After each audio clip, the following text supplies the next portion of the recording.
सियावर रामचंद्र भगवान की, सियावर रामचंद्र भगवान की, श्री हनुमत जी महाराज की, श्री हनुमत जी महाराज की, सरयू मैया की, सरयू मैया की, सत्य सनातन धर्म की, सत्य सनातन धर्म की, जय श्री राम, जय जय श्री राम।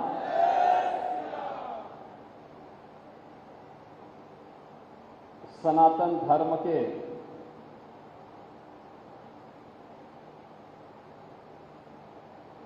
महत्वपूर्ण स्तंभ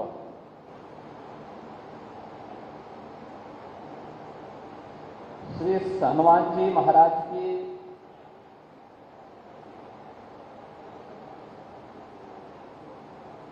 पावन तपस्थली श्री हनुमानगढ़ी के इस हनुमत कथा मंडपम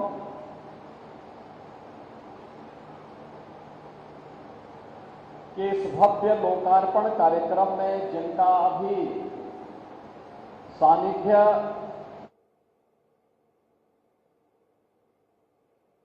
सभी को प्राप्त हुआ है, ऐसे श्री हनुमानगढ़ी के गद्दी नसीन पूज्य बाबा प्रेमदास जी महाराज, पूज्य संत जन महंत संतराम दास जी महाराज, श्री महंत मुरलीदास जी महाराज, श्री महंत रामचरण दास जी महाराज, सरपंच श्री रामकुमार दास जी महाराज,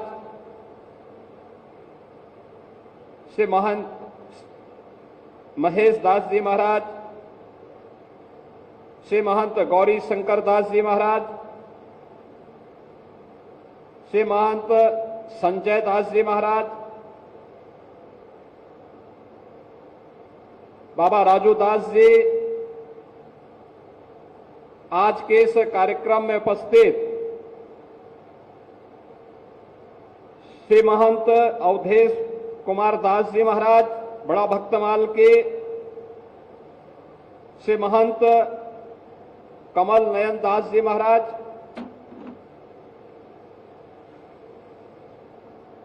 श्री महंत देवेंद्र प्रसादाचार्य जी महाराज, श्री महंत राम लखन दास जी महाराज,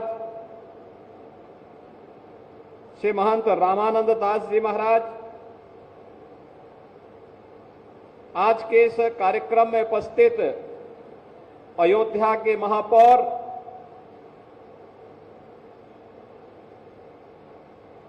महंत गिरीशपति त्रिपाठी जी, हमारे लोकप्रिय विधायक श्री वेद प्रकाश गुप्ता जी, विधायक रामचंद्र यादव जी, विधायक डॉक्टर अमित सिंह चौहान जी,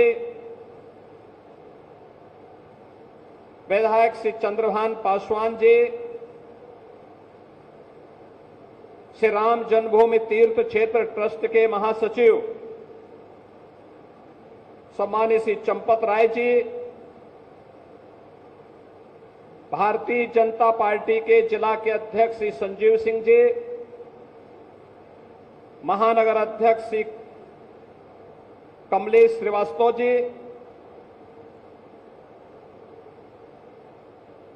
हनुमानगढ़ी और अयोध्या धाम से जुड़े हुए हमारे सभी पूज्य संत जन, भक्तजन, मैं सबसे पहले श्री हनुमान जी महाराज की इस पावन जो प्राचीन टीला था, त्रेता युग का टीला था, जिसमें हनुमान जी महाराज सदैव वास करके अयोध्या धाम की रक्षा के उत्तरदायित्व का निर्वहन करते थे।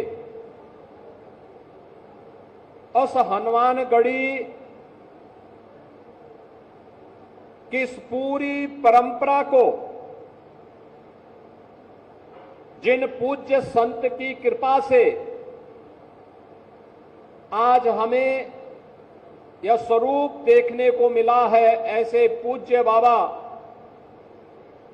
अभय रामदास जी महाराज के श्री चरणों में कोटि कोटि नमन करते हुए उन्हें विनम्र श्रद्धांजलि अर्पित करता हूं।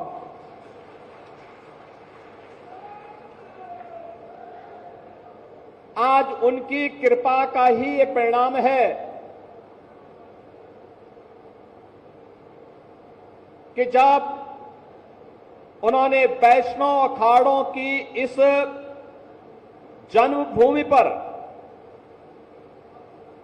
भारत के सनातन धर्म की रक्षा के उस उत्तरदायित्व का निर्वहन करने के लिए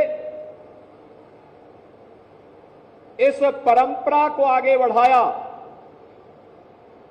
आज उसका यह भव्य रूप हम सबको देखने को मिल रहा है। जो आज श्री हनुमत कथा मंडपम का भी जो ये भव्य स्वरूप है, इसके पीछे भी बाबा अभय रामदास जी की ही वे भावनाएं हैं जिनके बारे में कभी उन्होंने सोचा होगा। बहनों और भाइयों, मैं अभिनंदन करूंगा श्री हनुमानगढ़ी के गद्दी निशीन और सभी पट्टियों से जुड़े हुए पूज्य महंतों का, संतों का, नागाओं का, जिन्होंने एक एक पाई को बचा करके इस कथा मंडप के बारे में सोचा, क्योंकि अयोध्या धाम में अब जो भी आता है 2 जगह 3 जगह जाने में वह कभी चूकता नहीं। श्री राम जन्मभूमि में, श्री हनुमानगढ़ी में और सरयू मैया के घाट पे जाकर के मां सरयू का सानिध्य प्राप्त करने के लिए। अक्सर इस बारे में चर्चा होती थी कि हनुमानगढ़ी का भी अपेक्षित विकास होना चाहिए। हम लोग भी बोलते थे ये होना चाहिए। कैसे होगा? क्योंकि एक ऐसी विरासत हनुमानगढ़ी के पास जिन्होंने सदैव योद्धा भाव के साथ ही सनातन धर्म की रक्षा करने के लिए अपने आप को तैयार किया, लेकिन वो योद्धा भाव आज नए भारत में बोधा के रूप में भी सबके सामने आ गया है। जब इस श्रीमद हनुमत कथा मंडपम के इस भव्य स्वरूप को हम देख रहे हैं, अब हर व्यक्ति बोलेगा हनुमानगढ़ी अब भक्ति और शक्ति के साथ साथ बुद्धि और युक्ति, क्योंकि कोई भी कुश्ती बिना युक्ति के नहीं हो सकती, वह बुद्धि और युक्ति का भी एक संगम बन गया है। सचमुच ये कथा मंडपम पूज्य बाबा अभय रामदास जी की भावनाओं को ही प्रतिनिधित्व कर रहा है। उनकी आत्मा जहां भी होगी प्रसन्न होगी कि देखिए मेरे आने वाली पीढ़ियों ने हनुमानगढ़ी के भविष्य को सुरक्षित बनाने के लिए, हनुमानगढ़ी के वैभव को श्री हनुमान जी महाराज की कृपा से जो वैभव श्री हनुमानगढ़ी के पास उमड़ रहा है, आम जन के विश्वास का प्रतीक बना करके उसे श्री हनुमत कथा मंडपम के रूप में और अब यहां पर होने वाले बड़े बड़े धार्मिक कार्यक्रमों के माध्यम से उसे आगे बढ़ाने के लिए एक नई शुरुआत प्रारंभ कर दी है।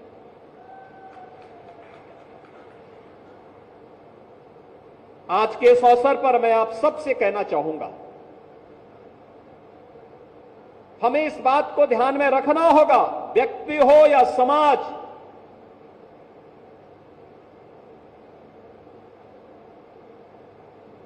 हमेशा इस बात को ध्यान में रहना होगा कि लीक से हटकर के ही जो चलेगा वह कुछ नया कर पाएगा। लकीर का फकीर बनने से न व्यक्ति का कल्याण हो पाएगा, न अधिक समय तक हम अपने वजूद और अस्तित्व को ही बचा पाएंगे।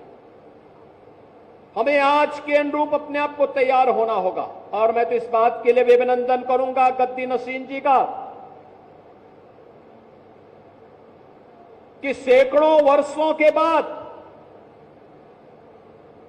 गद्दी नसीन जी ने हिम्मत की कि मैं श्री राम जन्मभूमि दर्शन करने के लिए निकलूंगा। और वो गए, भव्य शोभा यात्रा निकली, भव्य शोभा यात्रा निकली। सबने उसको स्वागत किया, सबने उसका अभिनंदन किया। और क्यों नहीं, आखिर अयोध्या में जो कुछ भी है, यहां के रक्षक देवता के रूप में तो हनुमान जी महाराज हैं ही, लेकिन अयोध्या के इष्ट देव हमारे मर्यादा पुरुषोत्तम भगवान श्री राम हैं। और राम लला का दर्शन करने के लिए 500 वर्षों के अंधकार को दूर करने के लिए प्रधानमंत्री मोदी जी के नेतृत्व में जो कार्य हुआ है, बहनों और भाइयों, यह सनातन धर्म के इतिहास का एक अत्यंत अद्भुत, अभिनंदनीय ऐसा कार्य हुआ है जिसके बारे में आज के दिन पर तुम कह सकते हैं न भूतो न भविष्यति। हां, आने वाले समय में ये चीजें आगे बढ़ेंगी, लेकिन आज के दिन पर जो लोगों के लिए, पिछली सरकारों के लिए जो असंभव दिखता था, वह प्रधानमंत्री मोदी जी ने संभव बना करके, ये डबल इंजन की सरकार ने डबल स्पीड के साथ चल करके अयोध्या को उसका गौरव प्रदान करने का काम किया है। हमारे पूज्य संत आज इस बात का एहसास करते होंगे। याद करिए, 2014 के पहले, 2017 के पहले अयोध्या के, हनुमानगढ़ी के या देश भर के संत जब इधर उधर कहीं जाते थे, यात्रा के दौरान कितनी कठिनाई होती थी, कितनी परेशानी होती थी।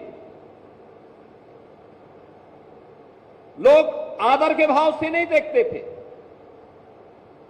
लोगों के मन में सरदार सम्मान का भाव नहीं दिखता था। जो परिचित थे वे भले ही सम्मान दे दें, लेकिन कोई अपरिचित सम्मान नहीं देता था। आज मैं गारंटी के साथ कह सकता हूं, आज के दिन पर आप देश के अंदर कहीं जाएंगे, अयोध्या का नाम बोलेंगे, राम जन्मभूमि का नाम बोलेंगे, हनुमानगढ़ी का नाम बोलेंगे, सामने वाला व्यक्ति आपके सामने झुक करके आपको सम्मान देता हुआ दिखाई देगा। अयोध्या के नाम से लोगों के मन में एक नई, उसके चेहरे पर चमक देखने को मिलती है। अयोध्या धाम का नाम सुनते ही अगले व्यक्ति के मन में एक नया उत्साह देखने को मिलता है, एक नया उमंग देखने को मिलता है। कारण है, अयोध्या को यह भव्य स्वरूप देने के प्रधानमंत्री जी के विजन को जब जमीनी धरातल पर उतारने के लिए हम लोगों ने कार्य प्रारंभ किया, तो मैं अभिनंदन करूंगा अयोध्या वासियों का कि अयोध्या वासियों ने उसका अक्षरशः पालन करने में अपना योगदान दिया। कोई विरोध नहीं, कोई प्रदर्शन नहीं, किसी को कम मिला होगा, किसी को मिल भी गया होगा, लेकिन हमारे भगवान के भव्य स्वरूप को सबके सामने वैश्विक मंच तक पहुंचाने का जो अभियान चल रहा है, इसमें मैं भी अपनी क्षमता के अनुरूप योगदान कर सकूं। अगर सेतु बंध के निर्माण में गिलहरी ने योगदान दिया है, मैं तो मनुष्य हूं, मनुष्य के रूप में ये मेरा भी योगदान होगा। और आज अयोध्या भव्य दिख रही है, आप देख रहे होंगे। अब कोई भी अयोध्या आता है, प्रश्न नहीं खड़ा करता हमारे सामने। मुझे याद है अयोध्या के विकास के लिए हम लोग चिंतित होते थे।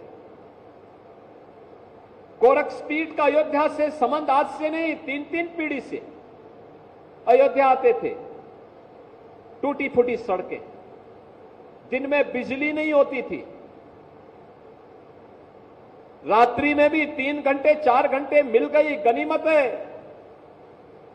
गलियों में गंदगी रहती थी, घाटों में गंदगी रहती थी। राम जी की पेड़ी का पानी निकलता ही नहीं था, वहीं सड़ता रहता था। और अव्यवस्था का आलम इस कदर था, हर दूसरे दिन कर्फ्यू, बंद, अव्यवस्था, सरकार के स्तर पर अपमानित करने की कार्रवाई, लगातार प्रताड़ना की कार्रवाई। अयोध्या एक गुमनाम सिटी के रूप में अपने अस्तित्व के लिए जूझ रही थी। आज ऐसा नहीं है। याद करिए, जब पहली बार हम लोगों ने अयोध्या धाम में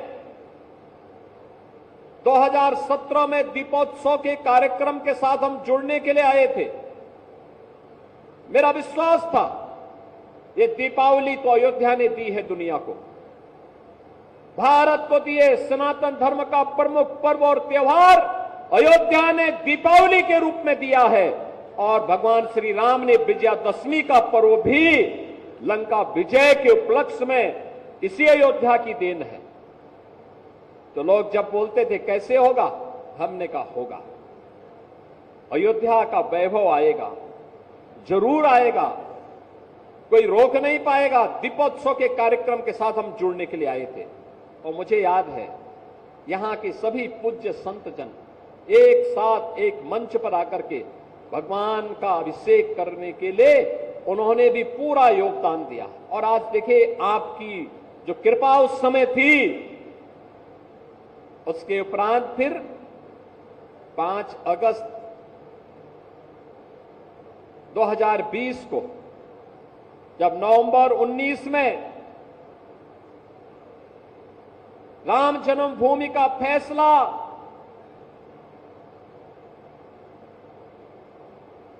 हिंदुओं के पक्ष में व सनातन धर्म के पक्ष में राम जन्मभूमि तीर्थ क्षेत्र ट्रस्ट के नाम पर हुआ, तो उसके उपरांत अयोध्या के मंदिर के भूमि पूजन कार्यक्रम के लिए पहली बार देश का कोई प्रधानमंत्री अयोध्या आकर के राम जन्मभूमि का दर्शन करने के लिए जाता है।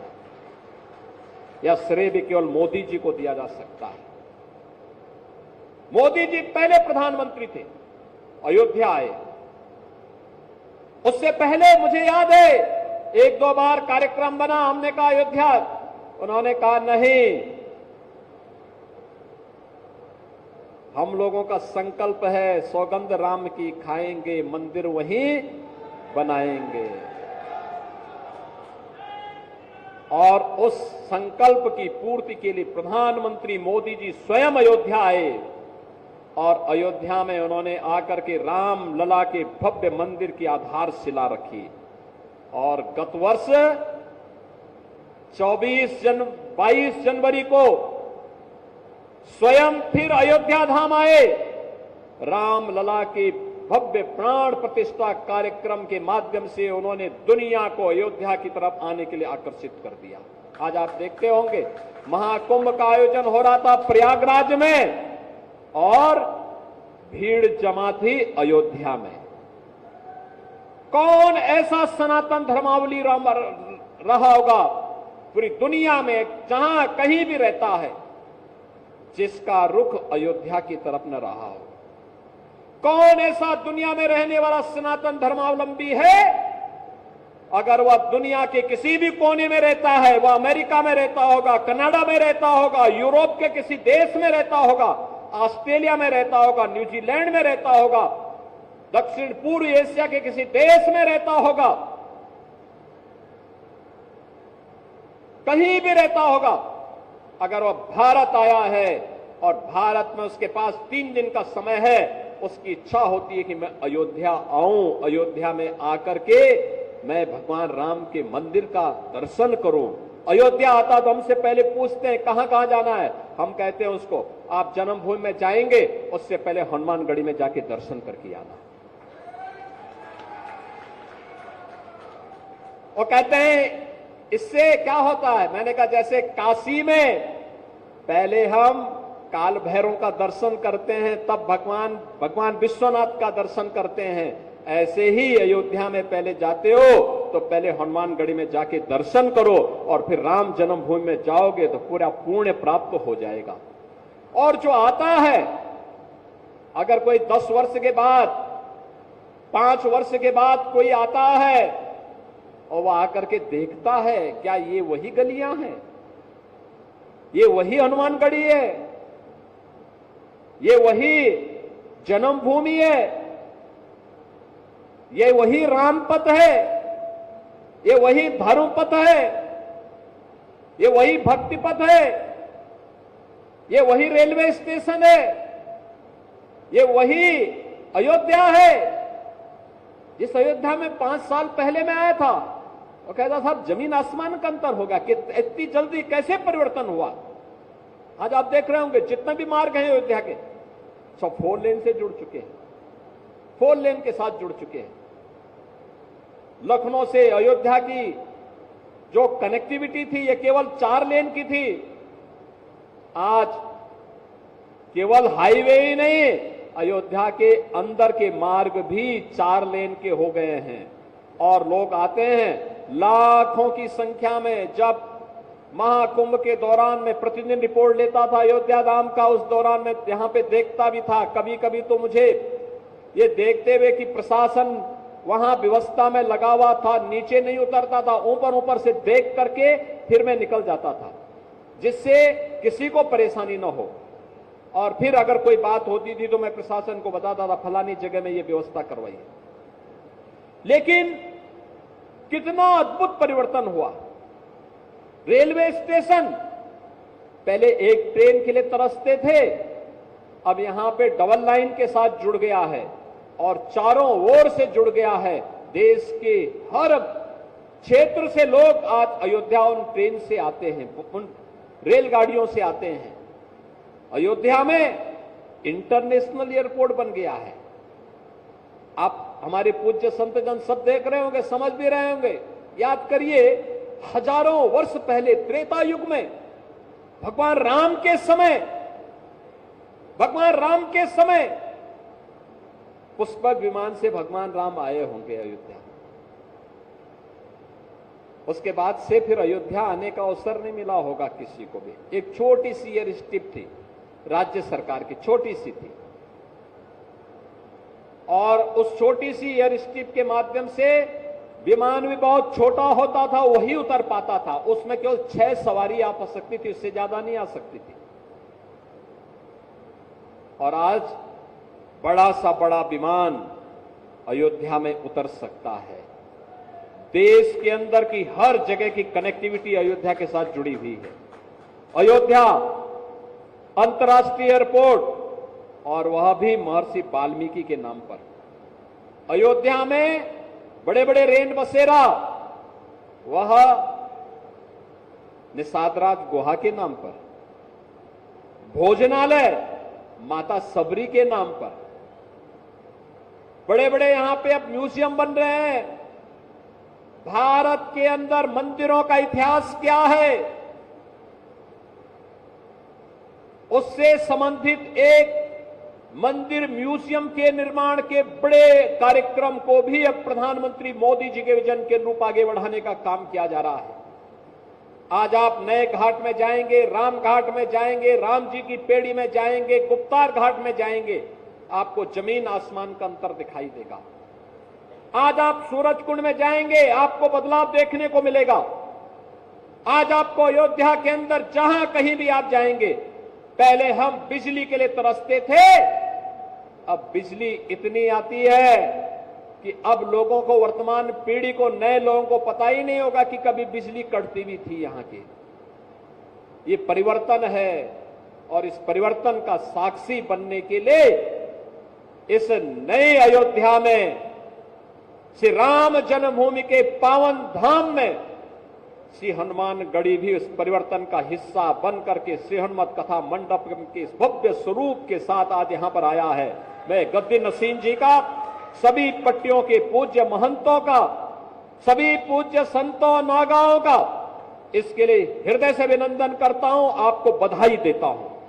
बधाई इस बात के लिए देता हूं, अब कोई हनुमान गढ़ी पे उंगली नहीं उठा पाएगा, यहां के नागाओं पे उंगली नहीं उठा पाएगा, यहां के गद्दी नसीन पर कोई उंगली नहीं उठा पाएगा। आप बता पाएंगे, आप आइए यहां पे। हर समय प्रयास होना चाहिए कि कथा चलती रहे, श्री हनुमान जी महाराज की कीर्तन चलती रहे, दिखाई देने चाहिए कुछ हो रहा है।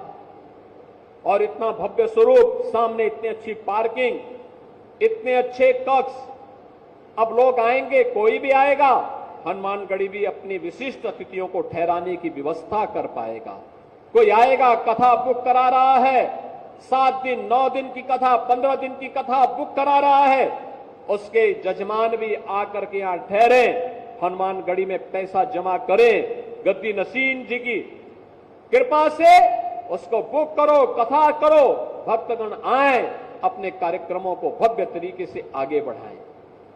आखिर सनातन धर्म के प्रति हमारा यही तो योगदान हो सकता है, और यह योगदान एक तरफ यह इस रूप में, दूसरा हमें सनातन धर्म से जुड़े हुए कार्यक्रमों को और भव्य स्वरूप देना है, और भव्य स्वरूप देना है। जो समाज, जो धर्म उपेक्षित सा हो गया था, अपने ही देश में अपने अस्तित्व के लिए जूझ रहा था, आज उसके सामने जूझने के लिए नहीं, दुनिया का मार्गदर्शन देने के लिए एक नया अवसर है। ये नया भारत है, और नए भारत में अब नया भारत किसी को छेड़ता नहीं है, लेकिन कोई छेड़ता है तो उसको छोड़ता भी नहीं है। हनुमान जी ने भी तो यही कहा था, हनुमान जी ने भी तो यही कहा था। जब रावण के दरबार में गए, रावण ने कहा कि भाई क्यों मार दिया मेरे लड़के को? उन्होंने कहा मैंने कहां मारा,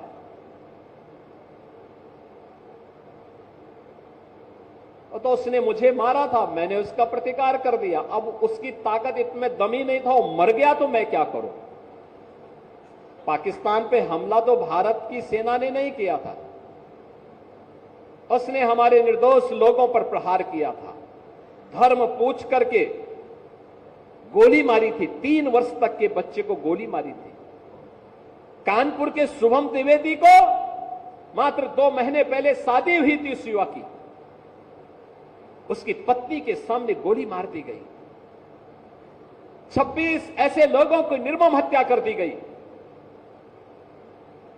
और उसके बाद 24 के बदले 124 लोग भारत के बहादुर जवानों के, भारत के तीनों सेनाओं के द्वारा संयुक्त रूप से की गई कार्रवाई में इतने 124 से अधिक आतंकवादी मारे जा रहे हैं। तो गलती भारत की नहीं, पाकिस्तान के उन लोगों की है जो लोग पाकिस्तान में बैठ करके आतंकवादियों को प्रश्रय दे रहे हैं, आतंकवाद को पनपा रहे हैं। और ये आतंकवाद, मैं विश्वास के साथ कहता हूं, ये पाकिस्तान को ही ले डूबेगा एक दिन। ज्यादा दिन नहीं रहे पाकिस्तान के पास।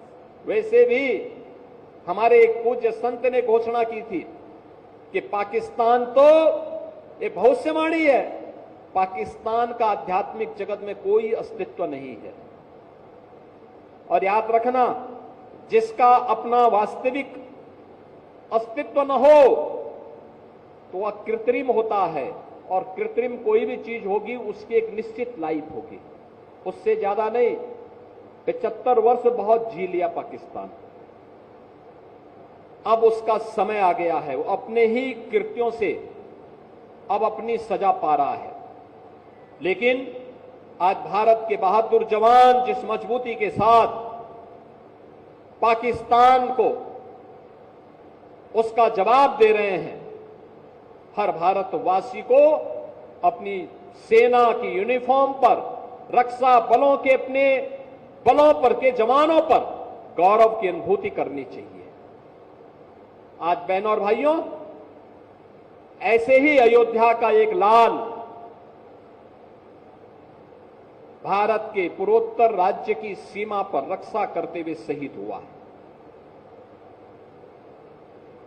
मैं इस अवसर पर श्री शशांक तिवारी, जो लेफ्टिनेंट के रूप में वहां पर कार्य कर रहे थे, भारतीय सेना के जवान थे, उनकी शहादत को नमन करते हुए विनम्र श्रद्धांजलि अर्पित करता हूं और परिवारजनों के प्रति अपनी संवेदना भी व्यक्त करता हूं। हमारी सरकार ने तय किया कि हमारी सेना हो या अर्धसेना, देश की सुरक्षा के लिए या आंतरिक सुरक्षा के लिए जो भी जवान शहीद होगा, सेना अर्धसेना बल के लोग तो उस परिवार को सहयोग करेंगे ही, हम राज्य सरकार की तरफ से भी उस परिवार को 50 लाख रुपए की नगद सहायता देते हैं। परिवार के एक सदस्य को सरकारी नौकरी भी देते हैं और साथ साथ उस जवान की स्मृति को बनाए रखने के लिए स्मारक का निर्माण भी हम लोग करते हैं। बहनों और भाइयों, हमें इस बात को याद रखना होगा कि सनातन धर्म के कारण ही हमारा वजूद है, हमारा अस्तित्व है। हम सब कुछ स्वीकार करेंगे, लेकिन अपने देश और अपने धर्म के खिलाफ कुछ भी स्वीकार नहीं करेंगे। यह हमारा संकल्प होना चाहिए।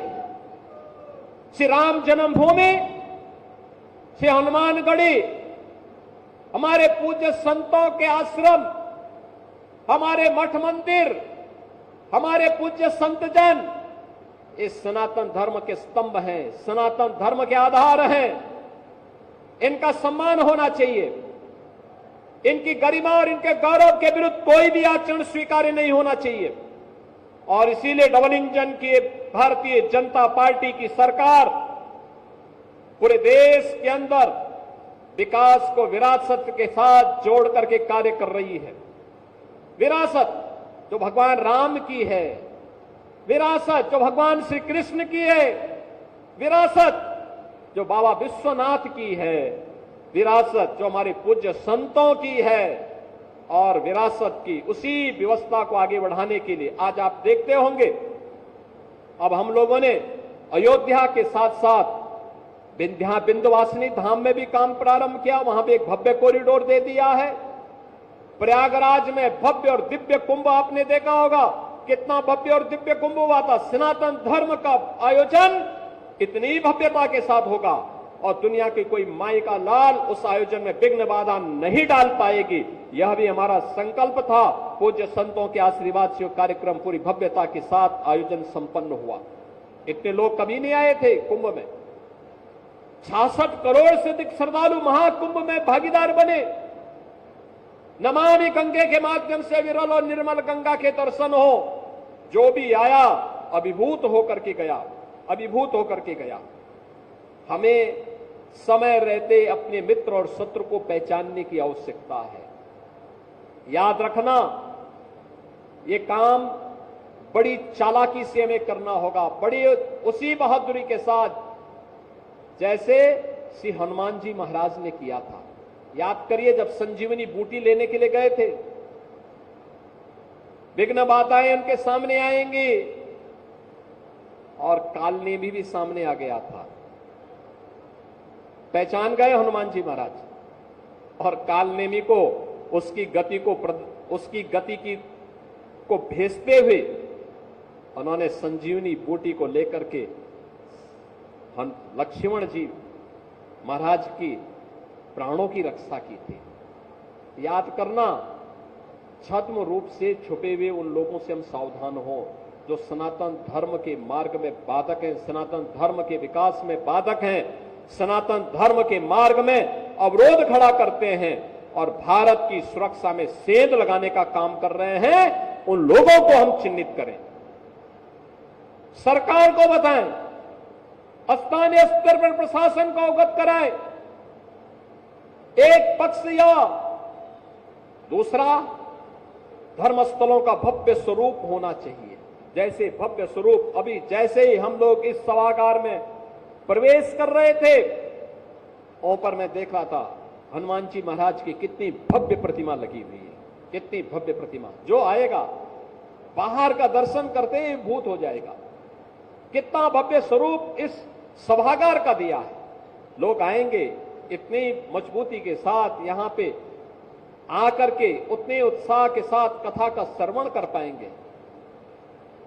हनुमान जी महाराज की कृपा, एक तरफ बजरंगबली है और दूसरी तरफ स्वयं रामलला विराजमान है।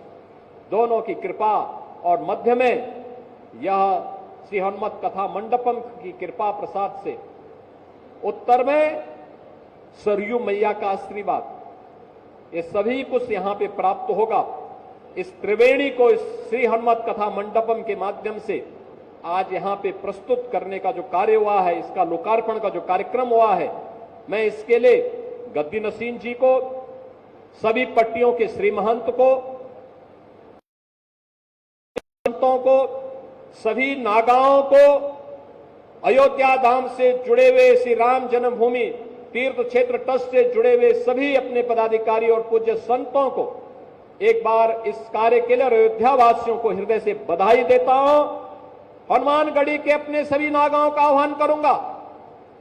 याद रखना, हमारा इतिहास सनातन धर्म की उस कालखंड की सेना के रूप में जाना जाता है जब यह देश विधर्मी आक्रांताओं से त्रस्त था। तब इन वैष्णव तीनों अन्य अखाड़ाओं ने सनातन धर्म की रक्षा करने के लिए अपने आप को समर्पित किया था, तब भी तब समर्पित किया था। और हमारा वह इतिहास याद रखना, अपने उस इतिहास पर हमें गौरव की अनुभूति होनी चाहिए। याद करिए, श्री राम लला का प्रकटीकरण जब दिसंबर 1949 को होता है, तब भी इसी हनुमानगढ़ी के एक पूज्य संत, एक नागा के रूप में बाबा अभयराम दास जी उस समय भी थे। उनकी भी उस समय कृपा मिली थी। आज सोचिए, अगर हम भी ये छोड़ देते कि अभयराम दास जी महाराज भी अगर ऐसे कर देते, क्या होता? छोड़ देते सबके भरोसे कि चलो जाने दीजिए, मेरा क्या जा रहा है। क्या ये भव्य स्वरूप राम जन्मभूमि का हमें देखने को मिलता? क्या हम लोग इस रूप में देखने को मिलता? लेकिन नहीं, वह लड़ाई लड़ी गई। सोचिए उस कार्यक्रम को किस मजबूती के साथ दिगंबर अखाड़ा के हमारे श्री महंत पूज्य रामचंद्र परमहंस दास जी महाराज लगातार उसके लिए जूझते रहे।